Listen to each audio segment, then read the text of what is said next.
All things are tweets. All things are tweets. Good evening, everyone, and welcome to SDGC's Game of the Year episode. It's Thursday, January 16th.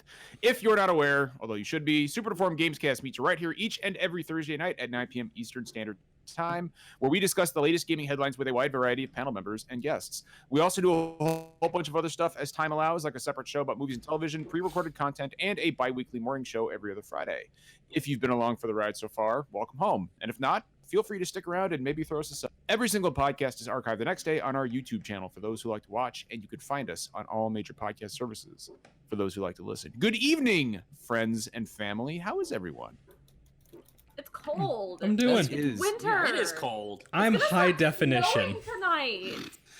Yeah, can we discuss before we start anything else the fact that Derek looks too good right now? Yeah, Too quality. I enabled so out of place. I enabled depth of field mode in the graphics options, and in fact, Game of the Year is canceled. Let's just talk about Derek. Oh my god, his ray tracing is off the charts. Yeah. Derek's volumetric god rays are just really... Unfortunately, the lighting is bugged, and if you turn it up to high, it just goes like, ah! No, Derek, I can see why that is an amazing thing on a stream. I think it is really funny when compared to all of our blurry ass shit webcams. Like, you're next to me on my screen and I look stupid and you look just clear and luscious in your way. I want to point out Zach looks good. Like, Derek is That's A true. tier. Talking about Zach cameras. Derek's camera's A tier. I'd say Zach's B. I'd give John like a C plus. Yeah. The rest of us are trash. We're all lovely webcam. people. Where's Finn's webcam? Where does it keep going? Finn is having some connections. Finn is having the traditional SDGC technical issue. Not his fault. It comes with the brand. Yeah. It does. It does. So before we start, I want to, this is the first podcast where I've already said it on Twitter, but I'll just say it here. If you're coming to PAX East, please check out SDGC's first ever PAX East panel on Thursday. It's the first day of PAX, 6 p.m. Eastern Standard Time, and myself and Finn are going to be representing us on the panel with a bunch of industry friends, and we are going to rate the Final Fantasy spin-offs. I guarantee you nobody's going to be happy with all of it, which is the whole point. And but we're very excited because this is our podcast's first ever actual PAX panel, and I've been beside myself for a week over this. So I love how so many people are going to be introduced to us for the first time arguing about Final Fantasy stuff. Like, that's terrible. Absolutely the worst introduction they could possibly have. Is there another way? I mean, is there another more appropriate way that people could be introduced to us? So not everybody that's going is on that panel. Who all is going to East, we should say. Yes, yeah. So myself and Finn are going to be the podcast representatives on the panel. Justin is going as well. Derek is actually going to be as our producer and seducer. He is going to be. Yeah, no. That's just what the man does. That is Derek is. Zach. Yeah, come on. He's in a committed relationship. That's true. That's true. But here's the thing. Derek is actually going to be setting up the presentation for us and running the show. And I'm going to be moderating, so I'm actually going to have the least amount of speed. That's a bad choice. Finn needs to moderate. Wait, am I the only one that has nothing to do with this panel? You have nothing to do. Zach, you're going to be there, right? I was never invited. No? Oh. No one wants to hear my takes on how I didn't play any Final Fantasy. I was going to say, Reb and Justin, and we're like, Reb, like, you don't even like Final Fantasy. We should. I like 6, bitch. So we have topics tonight, and that topic. Anyway, sorry, I wanted to throw in. I will be at PAX East as well. I will just be working it. So yes. And also, Reb and I are on a panel together as well. We are. We can't announce that yet, though. Oh, we can't? Okay, well, we're not on a panel. Don't worry about it. Stop. They're playing Halo 2. I have too much editing to do for this episode. They're playing Halo 2. Why do you have to edit this? This is premium content. This is fine. Sorry, Zach, I have to do Yeah, Zach, we have things to talk about. Jeff, how's your dessert? Oh. No. I was. Oh my God, we're not doing this. He's eating popcorn. That's the joke. I'm just enjoying a nice little snack. A nice after dinner popcorn dessert. A delicious dessert. As you do. A dessert. I got a big ass Toblerone right here. Now this is a dessert. You deserve that big It's Toblerone. not a dessert. Big boy season. All right, full all right. effect. Sorry, Zach. Carry on. So, and also I want to say that I believe Maddie will be in town for PAX as well, for a small part of it at least. And I think we were going to do a little meetup for PAX. That's actually the Zach. That's actually the day that Maddie's going to come down. Is the SDGC meetup at PAX. Right. So we will figure out what night that's going to be, and we'll tell everybody. Because I know we got some. Yeah, we got some viewers who are going to be there. So. Go to that cool barbecue place that we found. Oh yeah, for sure. Oh, with that pork the one belly- that I didn't go to, and you lied telling me it was bad, so I didn't feel bad. Yeah. Dude, those pork belly burnt ends. Oh fuck. No, it was cool. I was hanging with Media Molecule. It was fine. Reb's up there like It Kansas ain't City. KC Y'all barbecue. ain't. It Yeah. ain't shit. Y'all ain't Dude, shit. I'm just saying those pork belly burnt ends and that mac and cheese. Ooh. Bro, it was some good mac and cheese. Oh, that was some good fucking mac and cheese. So, All right. so Jeff, I want you to kind of lay the groundwork here for what we're doing tonight. Besides playing Halo 2. No Yeah. one's playing Halo 2. Yeah, sorry to disappoint everyone. Sorry, Mom. This was a Trojan horse stream. We're just gonna play Halo 2 for 2 hours. All right, goodbye. Yeah, so we're gonna talk about our favorite games of 2019. So we reserve the right to change what the hell we're doing at any point during the show, but the plan is we're just gonna go around the table. Each of us are going to give a runner-up, kind of our second choice game for favorite stuff we played last year. And then we'll do a second round where we discuss the best thing that we played. So I think that pretty much covers it. Zach, is there anything I missed? No. And Zach's going to talk like that the entire night. It's going to be great. Does that mean? No, it does not mean that. Jeff, no. Reb is unhappy. I can't. Jeff, I want you to kind of throw to our first. Who's going to talk about the runner-up first? Justin. Because as Pecha just pointed out in the chat, this show is officially the poor Justin stream. The poor Justin stream. Whoa, Justin just got like Justin the size of his head, just like he like zoomed in all of a sudden, but it was just one frame. And it really He doesn't mean your head exploded like an N64 cheat code. You came closer. It was weird. Anyway, real quick, Jeff, should we give us like mild spoilers warning for everybody? Like, I think Do your best to not, right? let's say some games like my games, it's going to be really hard to talk about them without spoilers. I think we can each give our own spoiler warning when we discuss our game. If you're deeply invested in a particular game that's being talked about, mute for a bit is maybe the best idea. that's a good idea. Yeah. We'll try not to go into like the gory details, but we're going to talk about the games and probably talk, especially for narrative games, we're going to have to talk about the story. So yeah, like if you're trying to stay blind on something big from 2019, just pay attention and we'll do our best. Derek, before we get into that, Derek, is there a chance in post we could maybe put something in the description about possible spoilers? Like we'll just flag them in post. Yeah. Cool. All right, that's cool. We just got some people who listen later, so. Yeah. All right, Justin, what's your second favorite game last year? Okay, so number 2 was tough for me. I, in general, hate ordered lists of things that I liked. I rather just throw out, not restricted to a number, things that I liked for the year. But usually I have a clear number 1, and that continued for this year. This year, when I was like making my big list, I had 7 number 2s. And I'm like, that probably should change. So I had it narrowed down to 2. And I wanted to talk about the one that I don't think anybody else is going to talk about. And one that people might disagree with me on. That's the whole point. But Go Buck Wild, I'm my going man. to go with Death Stranding for my number 2. And it's a very bizarre game. There's been a lot of takes about it, but it was a game that really fascinated me from the beginning. I have been a fan of Kojima's work for a long time. And, this is probably the most Hideo Kojima game that he's put out yet, for better and for worse. And I was really fascinated with it for a lot of reasons. I really like taking a look at how games reflect masculinity and stuff, and I thought there was a very interesting take on that as like a through line throughout this whole story, a lot of it is how like men kind of get isolated and lonely and don't express their feelings and don't like touching others. And then, as time goes on, there's a lot of like, men giving each other big hugs and stuff like that. And like, there's a lot of, like shower scenes and, men being naked in the rain and stuff like that, which are usually tropes that are used for showing off vulnerability in women and a lot of things, and a lot of that was used for men, which I thought was really fascinating.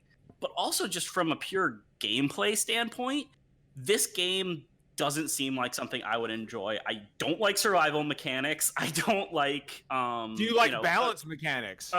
Balance mechanics? Usually not.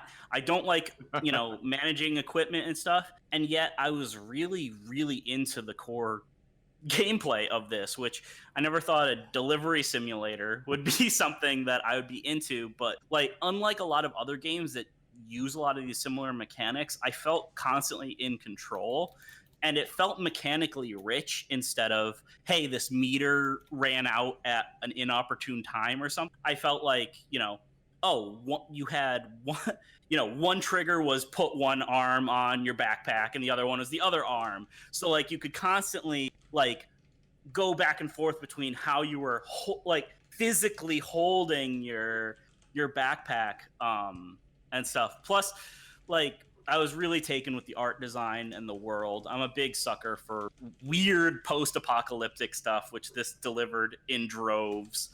And every time the game started to get boring or started to drag on for me, it would throw some of the coolest shit that I've ever seen at me. I really enjoyed it, and I thought the story started off weird, but I really liked where it ended up, and it ended up being a more personal story than I expected. I don't know, there's just a lot of little things in it that really resonated with me, kind of at the point in my life that I've been in, which I thought was really neat. Like, obviously there is a lot of messiness. I swear to God, if I see another ad for Ride with Norman Reedus, I'm gonna lose my mind. Like, there was a point where so one thing the game does that's also really cool is stuff that you build stays in the world for other players. So there's this really kind of neat feeling of cooperation, and somebody had left a motorcycle in a spot that, hey, this is very convenient for me, and I got on it, and it had a Ride with Norman Reedus skin on it as I'm getting on it with Norman Reedus, and he straight up says, "This is not a joke. Oh man, this thing should be on Ride with Norman Reedus. Fuck yeah." And I laughed so hard, my cat ran away. It's such a weird game, and it's so inconsistent, but it's so, like, it was kind of refreshing to play a AAA game that wasn't preoccupied with, hey, we have to have all these features, that will please everyone. And, it doesn't all work, but the game really stuck with me and really resonated with me in a way that I wasn't expecting. Justin, you've said a lot of like meaningful things about why the game resonated with you, and I think they're all valid. I feel like you've really skipped out on the piss and shit grenades, though. Well, yes, I mean, obviously that is. The piss and shit grenades. I mean, I obviously made sure I used the toilet in standing and sitting every time I had the opportunity. To make sure I was constantly supplied. Like you do. This cover video games. I mean, that's kind of like just such a encapsulation of this whole like profound, profane thing that Kojima goes in on. Like, there's piss and shit grenades in this really contemplative game, right? Like, lonely game. It's bizarre. I haven't played it, Justin, but Death Stranding sounds like one of those Matthew McConaughey commercials. But like, he parks the car and then just gets out and throws shit at somebody. Like, it sounds like it's trying to say something really important, but I mean, well, it's a mix. Like I played it too, and I didn't walk away nearly as positive with it as Justin did. But I think he's right that it is the most Kojima thing, which is like, I think the moment does have like incredibly high highs. I just found a little bit more lows than maybe Justin did. But I mean, I think you're right when you talk about it. Like piss and shit grenades, of course, being like within 30 seconds of a really emotional scene is like, of course, the most Kojima thing. Yeah, like of course. It's a strange game, but it's one that stuck with me, and I think will stick with me for a while. And I'm very intrigued to see how it influences other games, especially like other open world games with dealing with traversal and stuff. So I've gone on for a while. So who's gonna go next? Apparently Zach. Apparently, Yeah. Zach's gonna go next. I want to Zach's go gonna next. So the thing is, I knew right away today what my number 1 pick was, but I had to think for a while about my number 2. And it's dangerous to think about number 2 for too long. But I think I ended up landing with Apex Legends. It's a game that I kind of actually haven't played a lot recently, but I find myself thinking about often. I really like Battle Royale. For people who've been following along SDGC for a long time, right after I joined the podcast, like shortly after we had our Game of the Year episode, and I picked PUBG as my Game of the Year. And that was already at a time when a lot of people were kind of over it. But it was Battle Royale, just there's the intensity of that, and I don't know, it felt like a fresh take on multiplayer. And then I felt like I'd cooled a lot on the genre in the last few years, and then I found that Apex Legends really, really reinvigorated that for me, and I played a lot of Apex Legends in the first like 2 or 3 months of its release. I loved everything about it, but I think the one thing I want to speak about is the way it handled communication. You know,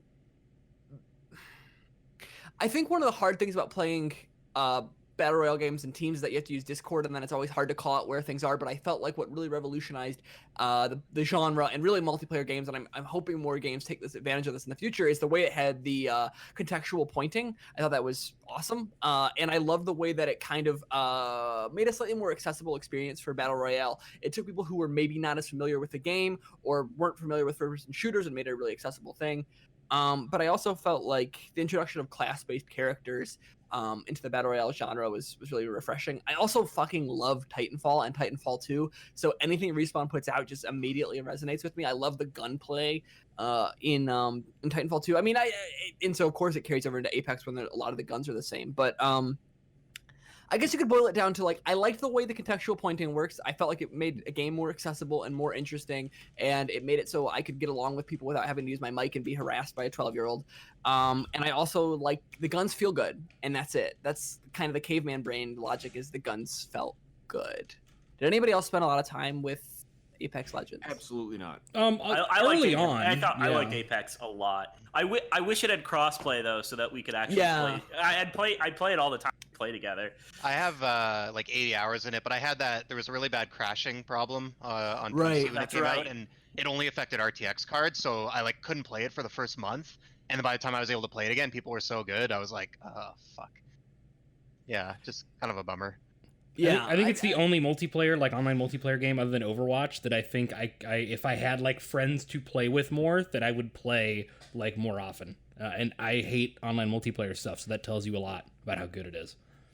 Yeah. I mean, and I also think that like they did a really, really great job creating interesting characters. Like they don't. I'm trying to think off the top of my head. I don't think any of the characters in that game come from the Titanfall. Like, I mean, they're like in lore, but they're not like existing characters. And so I just felt like they did a really good job being like, hey, here's a dozen new characters for you to learn about.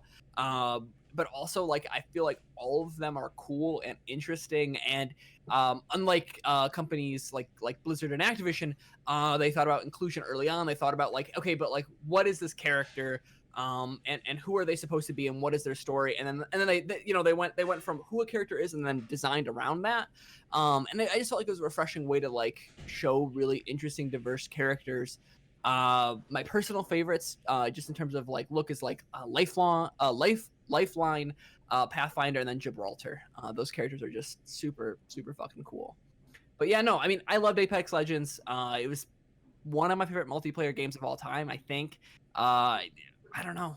I might like it more than I like Titanfall. Maybe. I do miss Titans, though. I like mechs. That's it. That's my number 2. Apex Legends. It's a good fucking game. Good choice. So who's going next? Who's going next? Who's the? I think Reb should go. Reb? Yeah, I can. So I feel Everyone sort of else. silly because I feel sort of silly talking about both my number 1 and number 2 because they're both games that I have talked about extensively on this podcast before. I know there's at least some crossover with the SDGC audience and people who watched my video game streaming last year. These are both games that I streamed. I also wrote about my number 1 on Games Industry, and I pretty much said like everything that I wanted to say about it there. So I feel sort of silly like regurgitating all this, but I will anyway. My number 2 is Heaven's Vault. It's by Inkle, the same people who did, was it 80 Days? Is that what it's called? At Heaven's Vault, it is this game where you play as this woman who is an archaeologist, and she sort of gets roped into investigating the disappearance of this man. But she's this archaeologist in this world where there is space travel, but it's through this kind of like ocean, like nebula, where like this kind of river. I can hear myself, and it's really confusing me. There's like this kind of river flowing through it, and that's how you get from planet to planet. And it's this whole world with like this really rich history. And the main mechanic of the game, aside from walking around and talking to people, is I can still hear myself. I'm so sorry if I'm stumbling. Mute yourself, man. Okay, I don't know. I think that'll work. Yep, that did it. Sorry, John. I don't know. The main mechanic is you are translating this language. You are trying to figure out what this ancient language from like way back in this world's history is. And you start off with, there'll be like a word or whatever. And one of the very early ones is like on this planet where there is kind of a history of being very involved with water. Water is very important to their culture. There's like a well, there's a statue of a goddess who's associated with water. There's like all these different water things. And so you see this word reoccurring over and over, and through like 2 or 3 of, locals giving you the context of what these things are and seeing this word over and over, and the fact that it's like composed of kind of wavy lines, you figure, okay, this word's water. And then it solidifies. And from there, you start getting words, as you start translating, you'll have longer passages. You'll have to kind of fill them in like with context clues. Sometimes you just guess. And once the main character has seen the same word a couple times, she will, and tried to translate it a couple times, she'll either say, I've seen this a few times. I don't think this is right, and it'll be crossed off and you have to try again. Or after she's seen it a few times, like after you've done water a few times, she'll be like, you know what, I'm pretty confident that that's right. And after that, it'll just automatically translate for you every time, and it's just right, and you know it.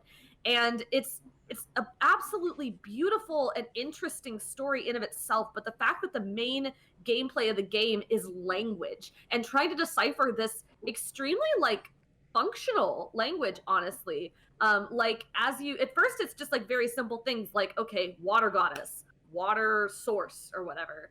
Like really simple things like that. But as you get on, like there will be books and texts, and there will be like nouns will decline. And so you'll have to like learn, like figure out the genitive case of the noun and what little symbol represents a possessive, and what things are verbs and what things are nouns.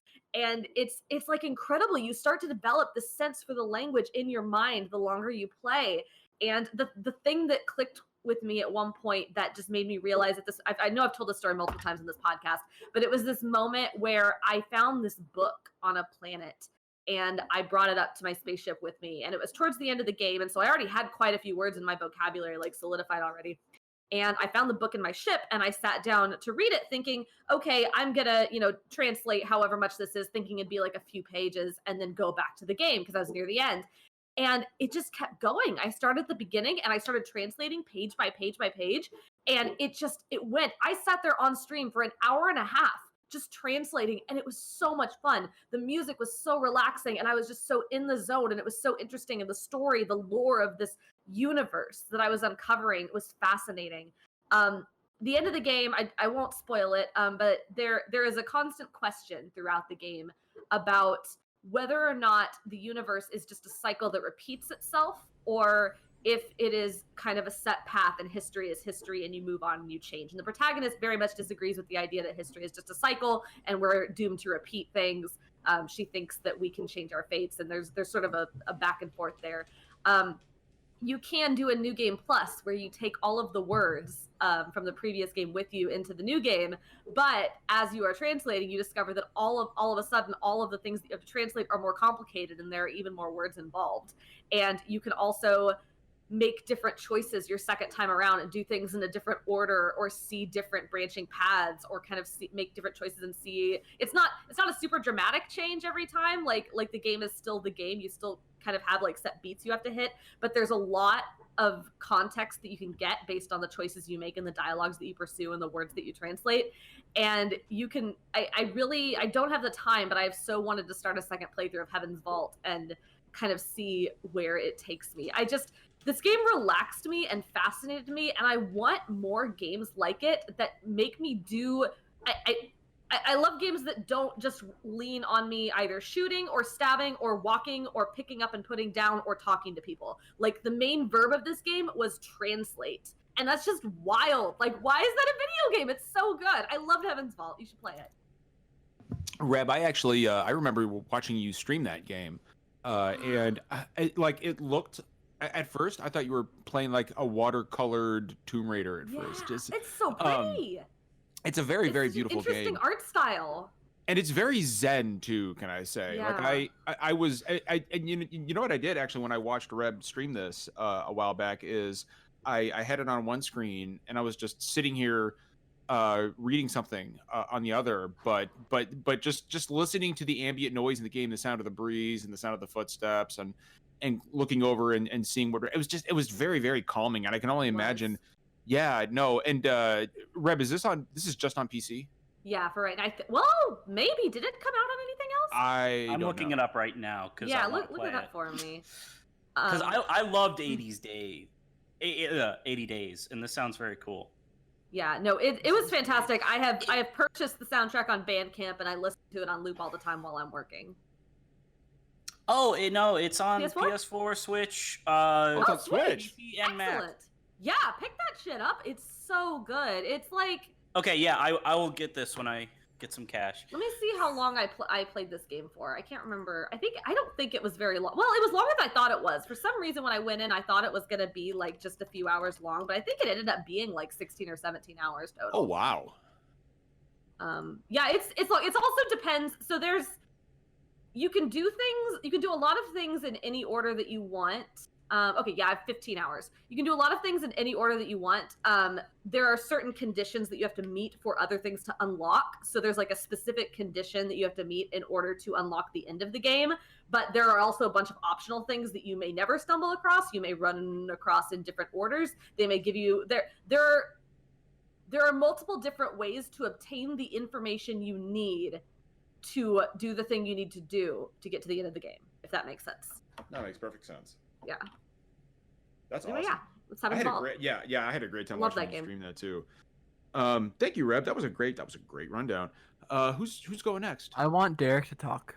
Oh, who doesn't want Derek? I mean, His beautiful frame. I want him to talk. I always want Derek to talk. Derek, talk. I can talk. Derek. I can talk, but after me, we have to go to my comfy boy Finn. Yes. Is Finn here? Yeah, he's here. Dewey- He's. Dewey I think he's Small. keeping his camera and mic off until it's time for him. I believe. Okay. Since he's having technical difficulties, it seems like he moved to his phone. But so I'm in a similar situation to probably a lot of other people on the show. My number one was very easy for me. But picking what my runner-up for Game of the Year was, I'm not going to use the phrase number two. Picking my runner-up was difficult. And had to pick between a lot of games. And I think in the end, I'm going to give my runner-up to Resident Evil 2. Yes. Which was a hard choice because there was a lot this year that I deeply, deeply loved. But the Resident Evil 2 remake, especially having just gone back to it recently to play again and to play with the DLC. I mean, I don't know. The only thing I could ask for is more. And given that we've got the Resident Evil 3 remake coming out in a couple months, like, I'm getting more of that. But it's a beautiful game. It runs incredibly well, even on relatively modest PC hardware, and it runs really well on consoles. It is a ton of fun to play. The audio design, I love the use of Mr. X as an environmental hazard who you have to avoid. And like, if you kind of learn how his AI works, he stops being a big problem. But the thing is, you can the use of the positional audio to keep track of him, this kind of stalker character throughout the police station, is really good. So good. It's a scary game that is not so scary that it's overwhelming, like you can't continue. Like, I've had a hard time with games like Alien Isolation and Outlast at like kind of overcoming the barrier of like, nope, I can't do this, I can't play this game, I don't have an option forward. Really got to me with Yeah. that. Where it's like, this almost isn't fun anymore. It's like, I'm going to spend the rest of my life under this cot. The end of Soma was really bad for that, and I think Resident Evil 7 at times, if you didn't really understand kind of the rules of how it worked, it felt a lot more claustrophobic and tended to do that. But Resident Evil 2 found this great mix between the horror and the atmosphere and the surprise, with letting you feel confident in your abilities to go forward. And it's everything I loved about Resident Evil 4 back in the day, where it's just this perfect blend of a lot of different really good design elements, which makes it like a perfect high grade like popcorn game. So good. It's just so good, and we got Resident Evil 3 coming in just a couple months, so I mean, I'm sure that we'll be doing this again. Derek, you've just said a lot of really smart things about Resident Evil 2, but can you bring it down to the caveman level of me, which is, do the guns feel good? Oh, the gun. It depends on the guns. But the guns feel good. The problem is that the zombies. I actually like the Resident Evil 2 remakes zombies, and I guess how they're gonna treat zombies maybe moving forward more, where they're just super resilient, and even a single zombie can just take, bullet after bullet after bullet. Headshots don't mean anything. They're just invincible. Like, we're used to zombies. Are you not going to give a shout out to the gore in the game? I mean, yeah, it's a very gory game, but when you get some of those headshots, it's yeah, it's really good. The headshots are not really what it is to me. More is like, because going for headshots is a poor choice on these zombies because it doesn't do anything to them really. You need to be, unless you hit them with like a shotgun, what you need to do is it's almost more like Dead Space. You got to take out the legs, and then you can take out the arms, and you're basically like, kneecapping the joints, and then they, are just kind of crawling, or, you turn them into a little stump wiggling on the ground going, rah, which is kind of funny. But like, I like the idea that we've taken this horror monster that is such a joke. Like, zombies are the generic weak sauce horror thing, and a single zombie is a big deal in Resident Evil 2. Is this a good game? Yeah. Overall, I literally cannot think of any way I would improve it other than to have more of it to play. I think, and Derek, this is your thing, and I'll keep it brief, but like, I feel like so much of like what makes Resident Evil like such a triumph to me is that we've just had like almost a decade of like The Walking Dead really like desensitizing us to like the horror that zombies are supposed to represent. And I feel like still like you're saying, like just a single zombie being scary is like such a big deal after a decade of it being like I don't know, like pop, like you were saying, like popcorn. I don't know. It just So zombies have become very commonplace, and Resident Evil kind of contributed to that, right? Because Resident Evil became like goofy. It became like the bad movies, and instead like Resident Evil 7 and now Resident Evil 2, and it looks like Resident Evil 3 are kind of becoming a little more serious, a little more horror oriented, a little more they're refinding that balance. And that's just, it's a good place to be in, a good balance between silly and serious and scary, but approachable. Like, it's not here to scare you so bad you stop playing the game. It's here to spook you while you move through it, and that's a hard balance to strike sometimes, to actually get people kind of scared, but not break their spirits. Petrified. Yeah, fucking Alien Isolation, like God. so yes, Resident Evil 2 is my my second. That's a great choice. Finn, are you there, buddy? Give him a second. He might need to turn his phone on. Yeah, there he is. About there as I can be. Yeah. You're here, and that's all that matters. Finn, buddy, tell us about your runner-up, my man. My runner-up is Disco Elysium. Ooh. It's, wow. Let's see. It's I committed to no spoilers on this since so many people still haven't experienced it, and that spoiling anything in this would be a crime. So I'm just gonna keep it nice and generic. One of the most in-depth and involved RPGs I've ever had the pleasure to experience. Every line of dialogue. It's the first RPG that has ever made me crave to read every single line of dialogue. It doesn't matter what the flavor text, just the way you speak to yourself, the way level ups work, the way every mechanic and system in the game works together.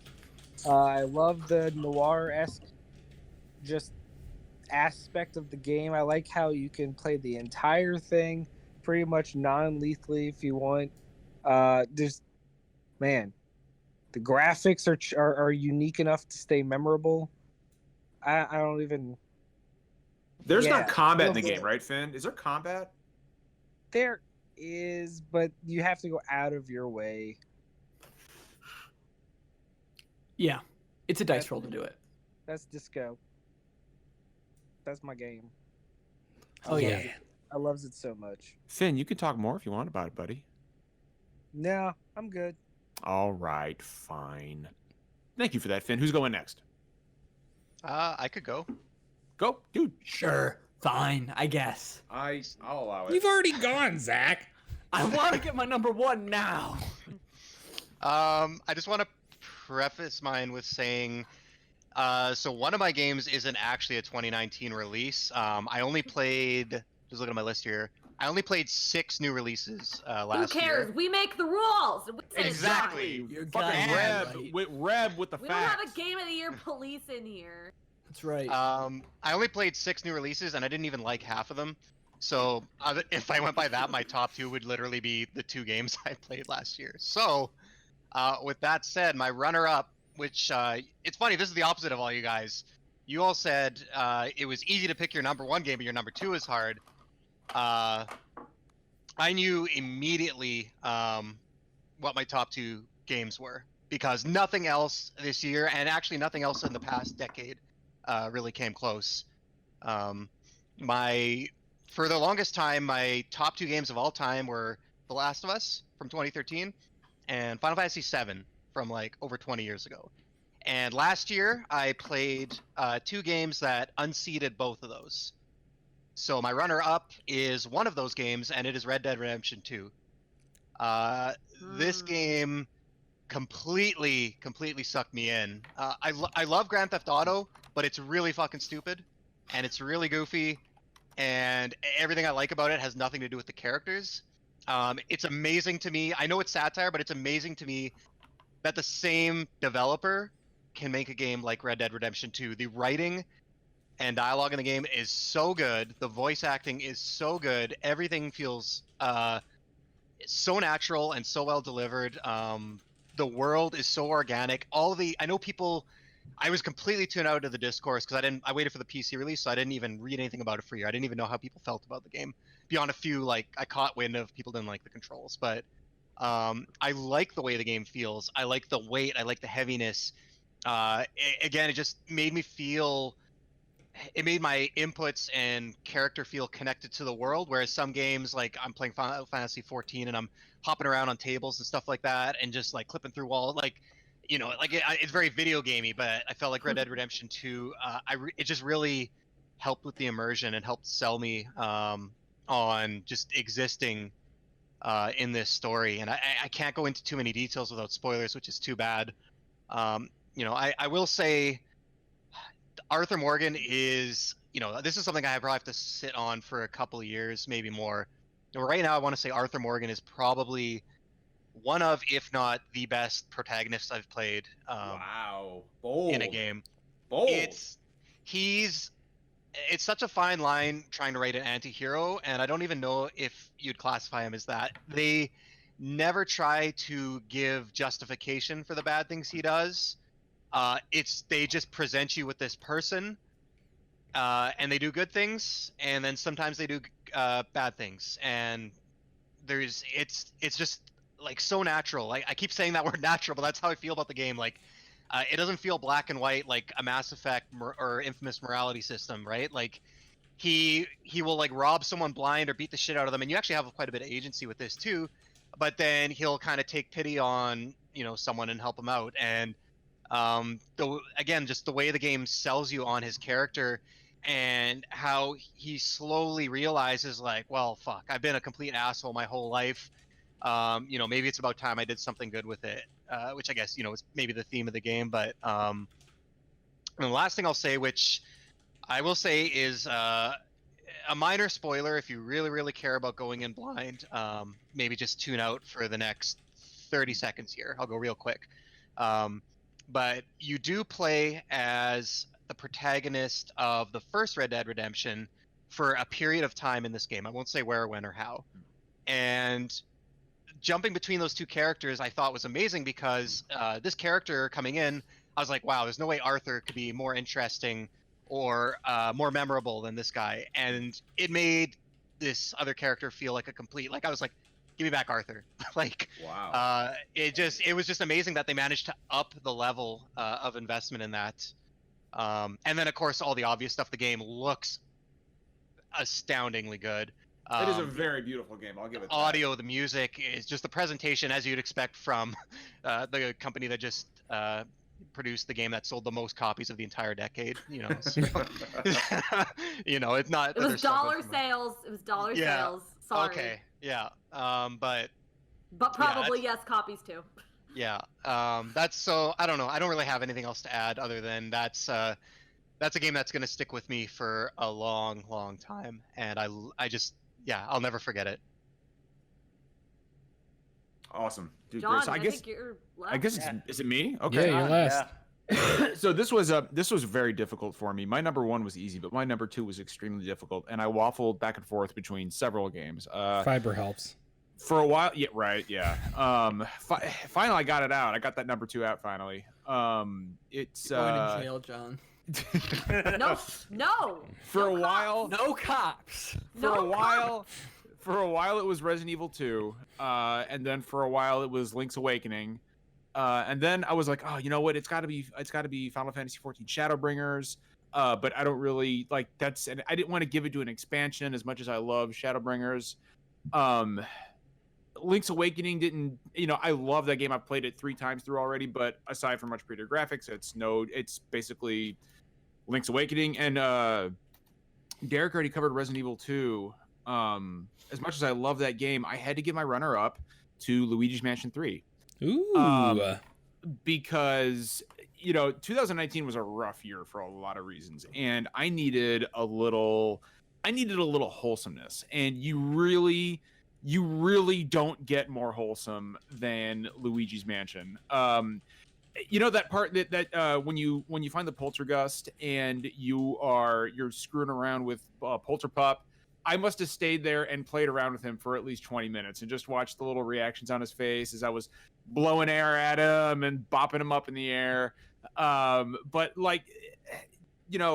without saying really anything in English, anything that you can actually understand, Luigi is one of the most emotive characters in this entire generation. I love his little murmurings as you're wandering through the mansion. He's so scared, but he's so brave at the same time, and he just wants to find his friends. He wants to find Mario. And one thing I love about Luigi's Mansion 3 that I didn't love so much about 2 was that as opposed to splitting the game up into 6 distinct locations, Luigi's Mansion 3 goes back to the structure of the first game and just makes it one big interconnected level. There's a little bit of backtracking. It's a beefy game. Like, it took me almost 20 hours to get through everything.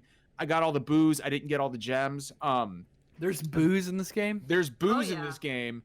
And yeah. There's dude, Zach, there's some motherfucking booze in this game. And they're hidden. You got to go through and find them. You battle them and then you catch them. The hotel itself has so much personality. And can we please, the bosses in Luigi's Mansion 3 are some of the fucking best I played in 2019, especially the piano boss. I think it was like the 3rd or 4th floor. The piano boss is awesome. The piano boss is Justin. The piano boss is so fucking good. I was also partial to the one after that, but that one dude, was like, made just for me. Dude, that like when I played the piano boss, like I was like, this game fucking slaps. I was like, this game fucking rules. And there is a sand level in this game where like I realized you could suck up all the sand in your vacuum. No, and nothing I went through. happens. I told you on Twitter that nothing happens. I told you ahead of time. Reb, I still had to do it. No, I you still didn't. had to do it, Reb. You did not. I didn't know. My brain was like, John, you have to get You every had to last soothe grain the of brain sand. gremlins. You have to- can't even because it keeps pouring out of the vent. I just can't. I know. And eventually, after 45 minutes, Reb, 45 minutes, I I was do in that mood, Reb. understand because I did it. You don't understand. I do understand. Guys, did this.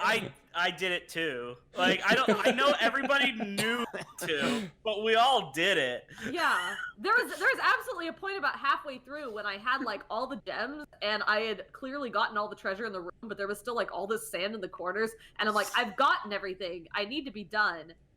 No, I'm not done. You know, and Reb, I know you'll agree with this. In Luigi's Mansion 3, when you die, it's fucking horrifying. Oh, it's really scary. I don't like it. Good night. Your fate is terrifying. Good night. Like, fuck that, dude. Oh, no. But yeah, Luigi's Mansion 3 was What do you mean? I'm a pro gamer. I never died in that game. Did you pull a pro gamer move, Reb? No, I definitely died in that game. Leave me alone. But Dark Souls and one last thing I'll say about Luigi's Mansion is that this game is probably the best looking game on Switch. It's pretty. By far. Like, it's the first game that I've seen on Switch where I'm like, this, I would, if I saw this on an Xbox One or a PS4, it would look at home there. Like, it's just a gorgeous fucking game. I do wish we had seen more of the mansion in the daytime with the sunlight filtering I in. do too, yes. Pretty. I agree. Pretty. So everybody quote out of context John saying Luigi's Mansion would look at home on Xbox One. The game is going to be so pissed. I'm glad you liked it. loved it. Luigi, good edition, bad edition. Luigi is great because he Luigi great. for the most part, Luigi adds some really interesting mechanics to the game. That I will say this. There was 2 or 3 instances where it is really not apparent that you need to be using Luigi, and that leads to some frustration. So I feel like the game could kind of give you better clues as to when, like, okay, this calls for a Luigi situation, especially certain parts of the final boss, which I won't talk about. And Really? also, yeah, like, Final boss or second to final boss? Maybe it was the second to final boss. Because different things click with different people. That one clicked with me very quickly, and I thought that fight ended up being brilliant as a result. Are you talking about the final boss? No, I didn't think you needed. I mean, you needed Luigi for one part of that boss, but it was I thought that one was sort of straightforward. I might be. Maybe I'm thinking about a different boss. But the Top only level and bottom level. Is that what you're thinking of? yes. Yeah, that's the second to last one. Okay. Right. Okay. Yeah, I love that. I thought that was great. Oh, I But could. That I was my. see why that. I didn't like that, and the only game I didn't like was the basement. Was Me not. too. Me I too. can't understand. Yeah. I can't understate how bad that level was so bad. It that wasn't I haven't great. Gone. Yeah. Not great. Not great. I mean, the good thing is that the thing that makes B2 bad goes away after you finish that level. Yeah, And like it's only the level an is issue. entirely functional without that thing. Yeah. Like 100% functional. You can go through and get you can't even get most of the collectibles the first time when that thing is in there. You have to go back when it's gone. And when you're just going back and exploring it on its own, it's fine. But that first time, it's just the controls do not work for the thing. At all. Yeah, I was so frustrated. Oh my god. But yeah, no, Luigi's Mansion 3, my runner-up for Game of the Year. That is a good take for some reason. Yeah, John, try again. I do that a lot. People are always so shocked. So by let's. that. So now we got to start back at the top of the list. Do we remember the order we went in? Yeah, I threw in chat. Justin, you are our first to go. Justin, I would love to hear. 2019 had a many good games. I want to know what resonated the most with you. What is your game of the year? Well, my number one probably isn't going to surprise too many people that have followed me on Twitter or are in our Discord, but it is Control from Remedy Games. I fucking adored everything about that game. From the writing to the gameplay to the design, everything just like it is one of those games that I just played where it felt like somebody made it just for me. Like I am the target audience for this game. Like never before have I played a game where like anytime I found, a little piece of writing or collectible, I got excited. I was just excited for that as things that actually upgraded your character. I was obsessed with the writing and world building in this game. The brutalist architecture design of the oldest house it's unnerving. Like the game is at its most unnerving when you're in a regular office setting, as well as it just constantly shifts and changes. It's really dreamlike. You really never know what you're going to see. And the game just has it doesn't take itself too seriously, but it also doesn't undermine the serious moments with unnecessary jokes or anything. It hit a pitch perfect tone going through, and it's just the combat design is so empowering. From the way your gun works to the way the powers work. By the end of the game, you can pick up entire forklifts, throw them across a room, smashing all these desks along the way. It hits a wall and explodes and sends concrete and papers and everything all over the place. And it just felt so good. Does that count as being a forklift operator? Yeah, it does. Yes, it does actually. No, that's the law. That's canon. If you're a fan, it takes so much inspiration from David Lynch, from X-Files, from Stephen King, and blends them in just such a cool package. Everything about this game is cool. And it just felt really fresh to me, because I hadn't seen these individual mechanics may not have been all that unique, but I had never seen them combined in this way and in such a high quality way. There's tons of optional bosses and stuff too, which I thought were some of the they were hard, but also some of the coolest things in this game. There's a lot of really neat optional stuff in the game aside from just the main story. And, I won't go into too many details, but we've already gotten some exciting DLC promised coming this year that after playing, I am super amped for. I really want to see more of Jesse. I really want to see more. And I really think the game is absolutely worth a look. I plan on getting to it eventually. There's just so much to play. I loved it. It was in my top 5 for the year. It's a fantastic game. It's one of my favorite moments of the generation, and I'd be remiss if I didn't mention the ashtray maze is one of the all-time great game moments in a game. One of the best moments of this generation. I think was the single best moment in a game this year. It put such a huge smile on my face when I was playing it. I have heard the ashtray maze being held up to the standard of the Clockwork Mansion and Dishonored 2. I mean, it's different. It's different, but it's a very different type of thing. It's a different type of sensation for me, but it was one that I hadn't seen executed well in a game before, at least not as well as this was. And just again another one of those little things that felt like it's like, oh yeah, I'm gonna really like this. I'll say I didn't like Control as much as Justin, but Ashtray Maze, I felt like that was one of the few things recently that's been hyped up, along with Cause and Effect from Titanfall 2, and was it the oh man, I'm having a. Anyways, like there was other parts of games I felt like were hyped up. Oh, and the Clockwork Mansion, and I got to them and they were good, but they didn't quite like meet that expectation. Ashtray Maze, I finished that. And I was like, yep, that was as good as everyone said it was.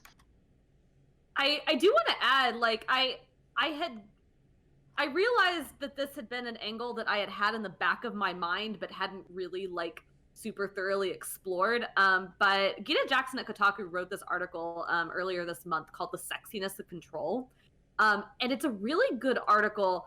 It was that was a neat piece. It's a really neat angle, and I get it. It is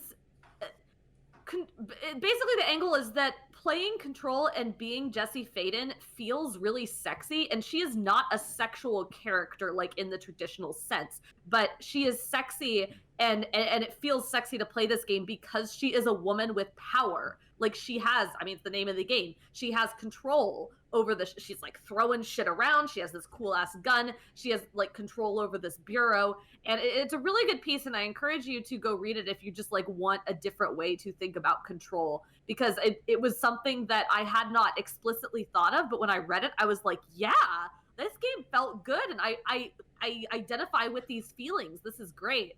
And especially just being a woman who plays games. I mean, I think we've mostly gotten out of the realm of big AAA protagonists being, you know, big titty women or whatever.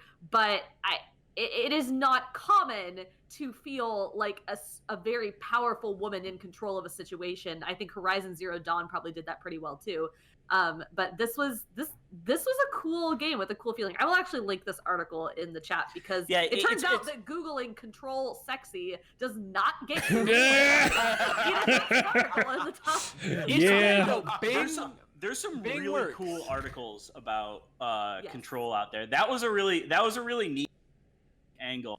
And there's some really good ones on like the architecture and the writing. Like it's one of those games that I have loved to read about because people have had like vastly different take on what they loved about this game, which I think has been kind of rare in a lot of like in-depth games writing lately. And it's really cool to see the different ways people love this game.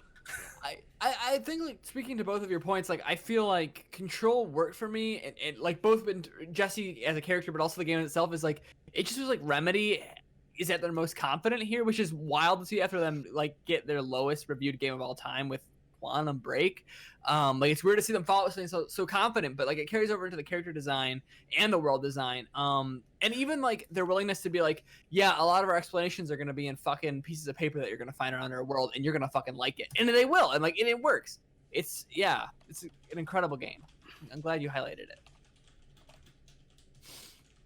So Zach, it's you. I believe it's your turn to go for number one. Right. You're supposed to segue into your fucking shit. All right, I was supposed to segue, but I didn't. I kind of want to go back to so it was Finn's number 2, but my number 2 is, or I'm sorry, my number 1, my game of the year for 2019 is Disco Elysium. It's not Gears. It's not Gears. It's not Gears. It's not Gears. I like Gears of War 5 a lot. I like Gears of War 5 was good for a Gears game, but. I love Disco Elysium. I thought it was really, really thoughtful. And it's a game that I find myself thinking about on a weekly, if not daily basis since its release in October. Disco Elysium, keep it brief for people who have somehow miraculously dodged what this game is about. It is a point-and-click adventure meets like isometric pen and paper RPG with really, really dense writing. But one of the things I loved about it was the way it blended some D&D aspects with some of the quest structure that you might find in a traditional video game RPG. But rather than having like character companions, you kind of have internal thoughts that you kind of place stats into at the beginning of the game. So think of the traditional RPG that you play where you put stats into your strength or your intelligence. This game breaks those down a lot further into like I think like 6 or 7 various things based on like physical strength, emotional intelligence.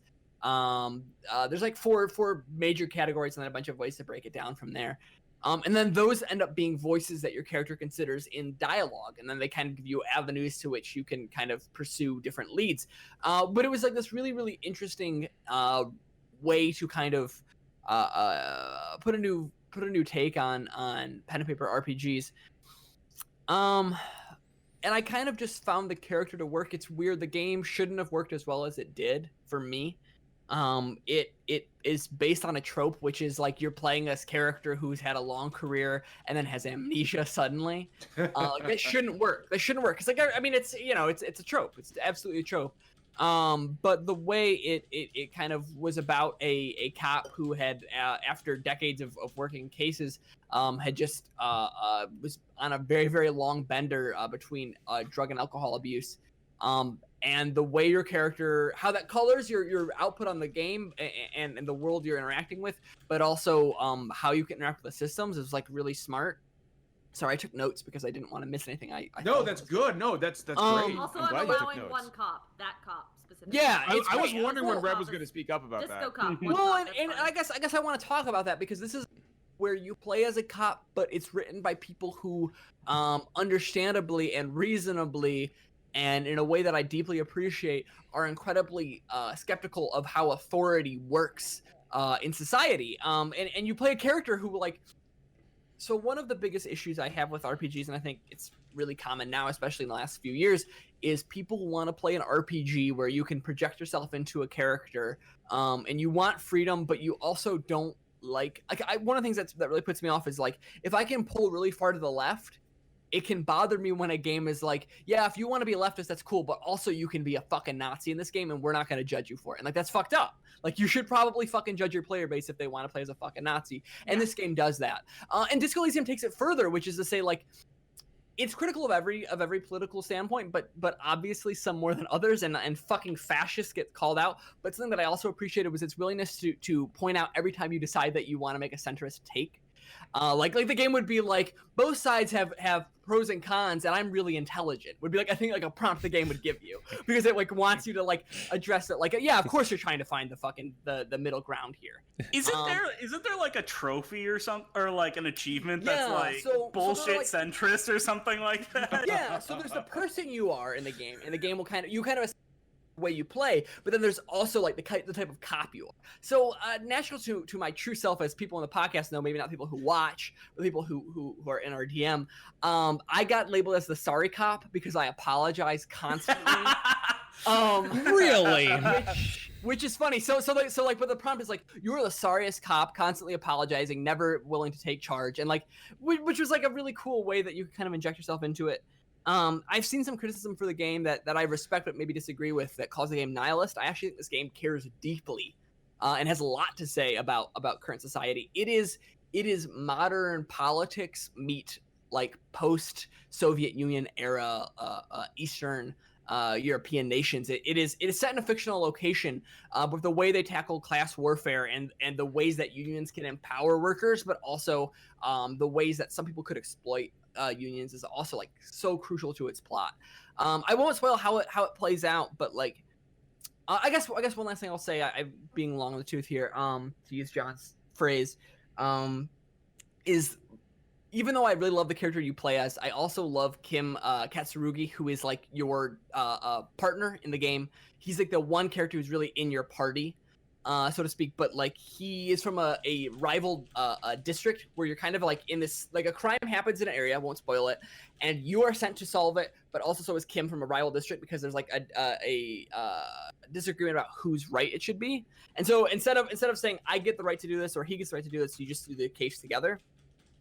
But Kim ends up being this character where he responds to your actions in a really smart way, and I like that he doesn't just let you get away with stuff, like he does judge you. But it's weird, like he is a stereotypical cop in a lot of ways. He's like a moralist to a fault at times. But there are also like these really intimate moments. Without spoiling anything, there's a sequence where you're waiting for the passage of time. And you can go sit on a bench and read a book to do it in game to pass time, but I found a way that you can sit on a bench next to Kim and you're constantly rolling dice in this game like an RPG. Like it gives you your odds of like what numbers you would want on a dice to roll it. And when you click it, and one of my things was to blow the air between your lips, and then you're slowly rolling the dice more and more until you can whistle. And if you whistle and you successfully meet that check, you start to it's like something to the effect of like you whisper or you whistle out a sad tune, and then Kim joins you, and there's this moment where it's snowing and you're looking over at like this decrepit city that's fallen apart in a recession, and you and your partner are just whistling, and you're in the midst of solving this crime, and it's like I don't know, it was a game that somehow managed to hit the intimacy of a small community, and also people in a certain time and place, but also feel like it applied. I don't know. It just is a game that means so much to me, and it's only on PC right now. I hope it comes to consoles. I think they said they're examining. They said they're planning on trying to do it this year. Yeah, I would love for that to be a thing. It is a game so text heavy, but it all feels so punchy. It's just something that spoke to me deeply, and I love the way. I don't know. I just loved all of it. I just think it's refreshing to hear that there's a game out there not afraid to tell you, hey, your political take is fucking bullshit.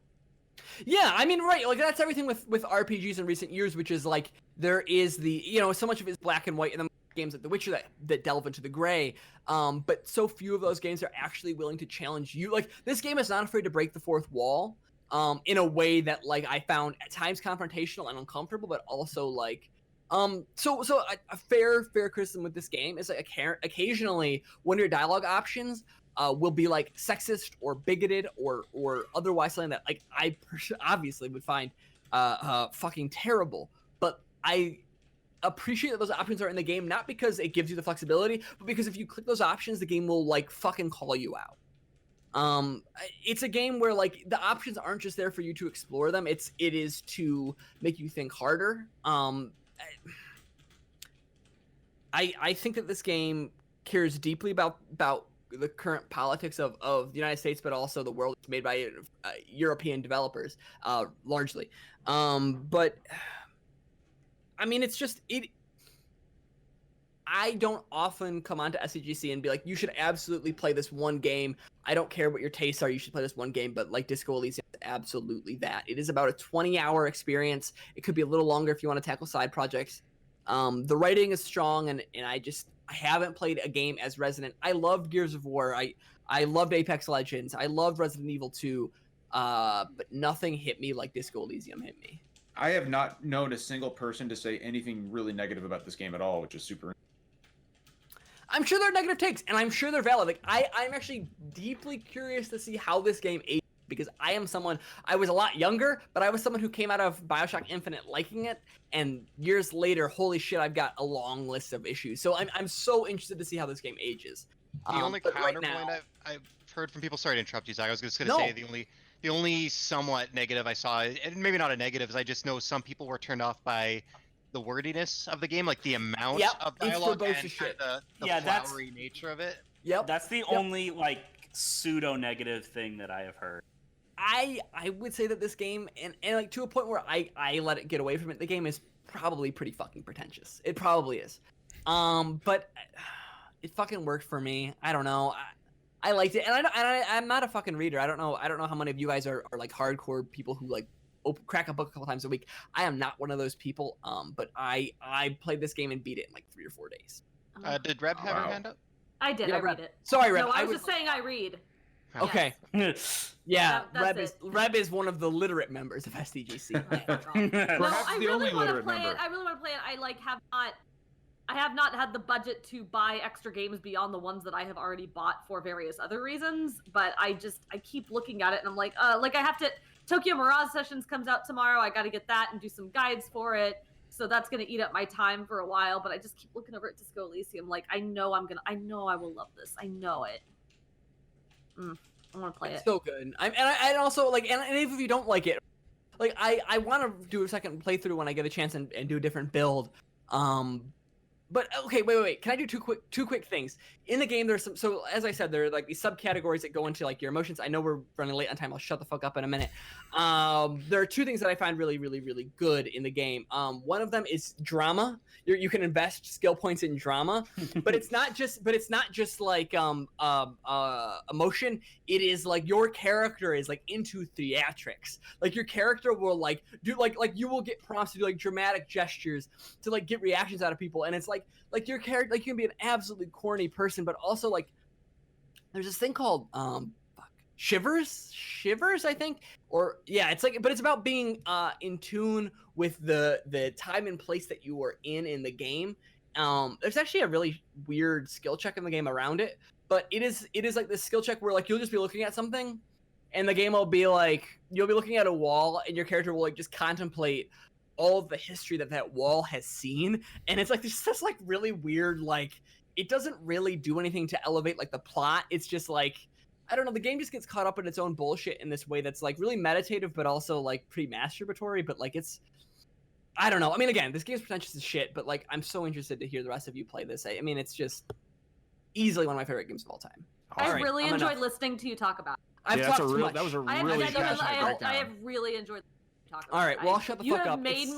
You have pushed me much further to the edge of just, I gotta just fucking cave and play it. It's usually like $30 on sale. You can usually find it on like somewhere. So Zach, I would love for you to play it. I just want to say that every time I've heard about this game, like separately from your actual impressions, I've just been like, this is like one of the ultimate Zach games. Like from everything I've heard, like it just, I'm glad you liked it so much because it sounds like something that you would adore.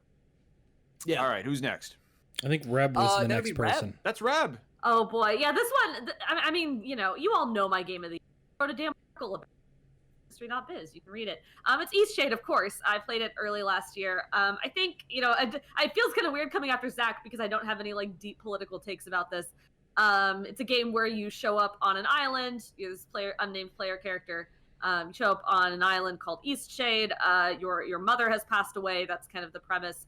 You are a painter, and your mother spent time on Eastshade, and she told you kind of on her deathbed that, hey, you really should go to Eastshade. There's some beautiful things to paint there. You'd find like peace and fulfillment there if you went. And you were always reluctant to go, but it was her dying wish, and so you went. And that's the start of the game. You get kind of shipwrecked, but you land on Eastshade, and you just go around the island and paint. It's basically a glorified screenshot mechanic, but you need some materials, so you need like a canvas to paint with, and something else. What's the other thing? I think you actually need. You have to make canvases. You need like wood and like fabric to do it. So you need like cool. some materials. So you can't just paint fucking everything. And then the other thing you need is inspiration. And you get inspiration by discovering new places, by like listening to characters talk, by completing quests. Like there's various ways to get it.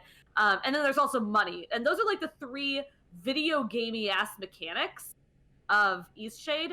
But aside from that, it's not very video gamey. It's really just walking around this island and looking like it is brilliantly designed in that visually everything is something you want to paint. You are at any given moment either looking right at like, oh fuck, this is a lovely landscape painting, or you're like a couple steps to the left of one. Like if I just move over here, this would be like the perfect view. Like literally every moment, except for maybe when you're in a town talking to someone, is like a beautiful view.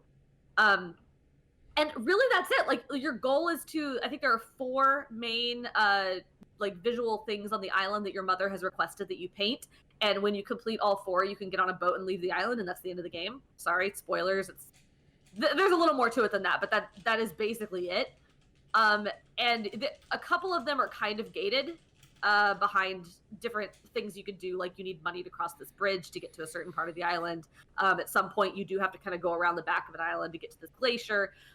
There are a few like kind of gated things, but really for the most part you can tackle anything in any order, and you just walk around listening to the stories of all of the characters on this island. They are all anthropomorphic, like bears and like monkeys and different like strange animals, and there's like an owl character, and they're just wonderful, and they all just like have these lives. It's this island where everyone's pretty chill. There's a lot of scholarship. There's a giant library with this beautiful sunlight filtering in through the windows. Everybody really likes tea. There's a secret tea drinking society. And then there's like kind of a cult that basically the whole point of the cult is they just drink tea and have cool dreams. Like that's the cult. They don't do anything with it. And they don't hurt anybody. But then there's like a lady who's mad about the cult and trying to dismantle it. And you can sabotage the cult if you want it. Like, I don't know why anyone would ever do that, but you can. There's like scientists who are trying to do science. There's a Like funny, they do. Yeah, there's like a funny little quest where As scientists are wont to do. Yeah, there's like a bear who wants you to help him prank his brother because his brother hates grape-flavored tarts, and he wants you to pretend to deliver him some raspberry tarts, but they're actually grape tarts, and you're gonna fool him, But that's the game. Like that's really the game, and it's just wandering from kind of scenery to scenery. There's this beautiful town you can paint. There are these like kind of there's this forest at the very beginning of the game, and the kind of this old like rundown ruin of a town that's just like beautiful. There's like water flowing through it. There's a tower that maybe has a ghost in it, maybe it doesn't. There are these beautiful fields with this grassland and these gorgeous windmills. There's a forest of trees with like pink flowers. There's kind of the back of the island is a little bit icy, and there's this just massive glittering glacier and kind of maybe a mystery involved there. But it's really, really low key, and you can kind of just jump through it in a couple hours and hit the high points and call it good. But there's just a lot. I think the thing that I love the most about Eastshade is how so much of it was for its own sake. There is a point in the game where you see all these posters up around the town, and there's basically a bard performing in the tea tavern that you can go listen to at a particular time. So there's an in-game clock, and you go to the inn, and you go up there, and there's not really anything to do in the inn. There's a couple people to talk to, but you can just sit in a chair. And at like 8 p.m. or whatever time it is, the bard shows up, and she gets up front, and she just starts telling a story. And she tells a different story every night. I think there's like 6 or 7 different stories. The story I got was the story of this witch who like a man spurned her, and like she ended up getting in all kinds of trouble from like just really horrible people, but she had a bunch of spider friends who saved her. It was seriously like a 10-minute long story. Like wow. Nothing going on, just me, no visuals, just me looking at this woman standing up at the front of the room telling this long ass story. But it was so well written and well voiced, well told, and it very much had the quality of a local myth. Like it really, if I didn't know any better, I would say that this was a myth pulled from some culture I just didn't know about, like a legit myth that some culture held. And it was so beautiful. And I just sat there and I listened to the whole story, and I didn't get anything for it. I think I might have gotten a point of inspiration like 1 minute into the story, but I could have walked away at any point but I got nothing out of it. I just really enjoyed it. And there are so many moments like that in Eastshade that are just moments for their own sake. Like you just stand there and you look at something because it's nice and peaceful, or you do a quest, not like there's not a lot. Most of the quests don't really. There are some that push the story forward in a particular way, or like get you towards your eventual destination, but most of them are just kind of for their own sake.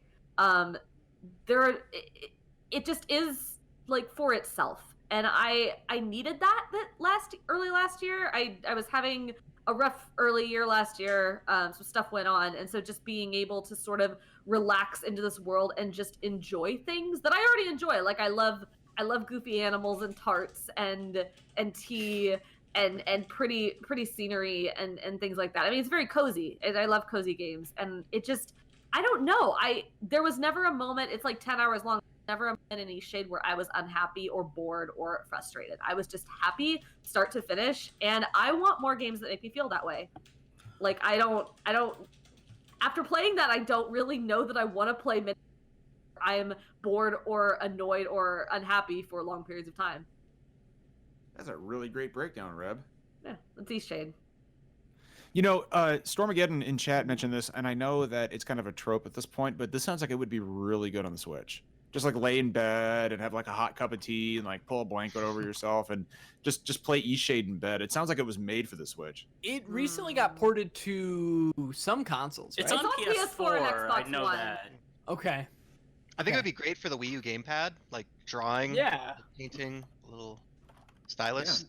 The Yeah, Switch there you has a go. touchscreen, doesn't it? It does, Red- absolutely. Yeah, I have a stylus for it too. Yeah, so. I mean, you don't need. There isn't any painting. Like, it's just a screenshot mechanic. I thought I would hate that. Honestly, I think it's kind of better because it means that the mechanic of painting is not trying to paint well. It's trying to like line up the shot. It's like taking a good photo more.